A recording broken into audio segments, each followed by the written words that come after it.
যারা বসে আছে আমরা সব মানুষ, ফলে মানুষের চরিত্র কি হবে, মানুষের গুণাগুণ কি হবে, মানুষগুলির গুণাবলী কি হবে, মানুষগুলির কৃষ্টি কালচার কি হবে, মানুষগুলির তহজিব ও তামাদ্দুন কি হবে, এগুলিকে ঠিক করার জন্য কোন চিফ মিনিস্টার প্রাইম মিনিস্টারের প্রয়োজন পড়ে না। এগুলিকে ঠিক করার জন্য সুন্দর থেকে সুন্দর বানাবার জন্য আল্লাহ সুবহানাহু ওয়া তাআলা যুগে যুগে প্রয়োজনে নবীদেরকে প্রেরণ করলেন।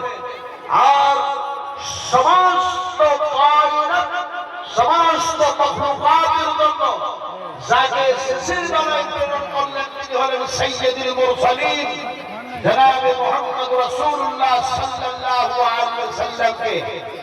ফলে তিনি এসেছেন মানুষ উম্মত এরা কেমন হবে, এদের দুনিয়াবি এবং উখরাবি এদের আমল কেমন হবে, তার সাথে সাথে মানুষগুলিকে উত্তম থেকে উত্তম, উৎকৃষ্ট থেকে উৎকৃষ্ট বানাবার জন্য আল্লাহ সুবহানাহু ওয়া তাআলা কিতাব নাযিল করলেন, ওয়াইসি কালামুল্লাহ কুরআনুল কারীম।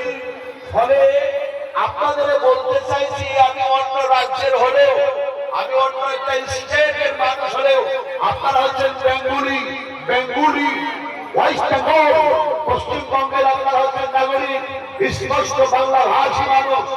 আমি যদিও দেখা যায় আপনাদের রাজ্য ছাড়া, বেঙ্গল ছাড়া, আমি যদিও হয় যেন ঝাড়খণ্ডের মানুষ, তবে ঝাড়খণ্ডটা পরে হয়েছে, আগে বিহার ছিল। বিহারটা বিশাল রাজ্যে পরিণত হওয়ার কারণে সেটা ডিভাইড হয়েছে।